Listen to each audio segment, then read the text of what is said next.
கீழே சுருள் வடிவில் ஒரு எண் தொடர் கொடுக்கப்பட்டுள்ளது. அதில் எத்தனை இடங்களில் அடுத்தடுத்த எண்களின் கூடுதல் ஒரு பகா எண்ணாக அமைகிறது என கண்டுபிடி. இங்க அம்புக்குறி போற திசையில தான் நம்ம எண்களை பார்த்துட்டே போனோம். அடுத்தடுத்த எண்களோட கூடுதல் பகா எண்ணா அமையணும்னு சொல்லியிருக்காங்க. பகா எண்ணா என்னது? ஒன்றாலையும் தன்னாலையும் மட்டுமே வகுப்படக்கூடிய எண்கள் தான் பகா எண்கள். உதாரணத்துக்கு நம்ம 2, 3, 5, 7 இதெல்லாம் சொல்லலாம். இப்ப நம்ம அடுத்தடுத்த எண்களை கூட்டும் போது எங்கெல்லாம் பகா எண் வருதுன்னு பார்க்கலாம். முதல்ல பாருங்க, 9 9 இத கூட்டினா 18, அது ஒரு பகா எண் கிடையாது. அடுத்ததா 9 5 இத கூட்டினா 14, அதுவும் ஒரு பகா எண் கிடையாது. அடுத்ததா 5 6 அதை கூட்டினா 11, இது ஒரு பகா எண்.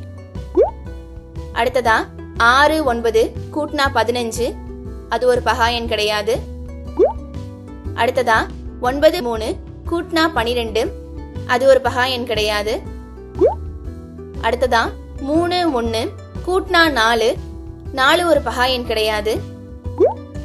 அடுத்ததா 1 1 கூட்டினா 2, 2 ஒரு பகா எண். அப்ப இதை நம்ம எண்ணிக்கையில் எடுத்துக்கலாம். அடுத்ததா 3 2 கூட்டினா 5, அது ஒரு பகா எண். அடுத்ததா 8 5 கூட்டினா 13, அது ஒரு பகா எண். அடுத்ததா 4 3 கூட்டினா 7, அது ஒரு பகா எண். இந்த மாதிரி நம்ம பார்த்துக்கிட்டே வந்தோம்னா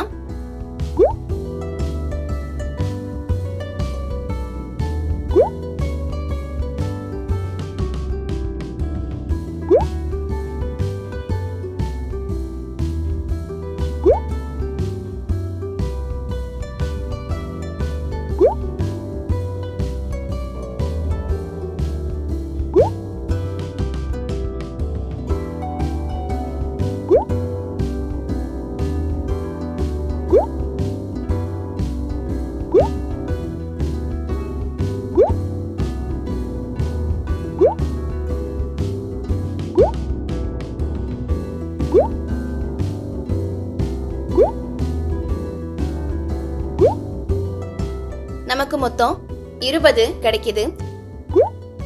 அப்ப ஆப்ஷன் ஏ தான் சரியான விடை. டிக் பண்ணிக்கோங்க.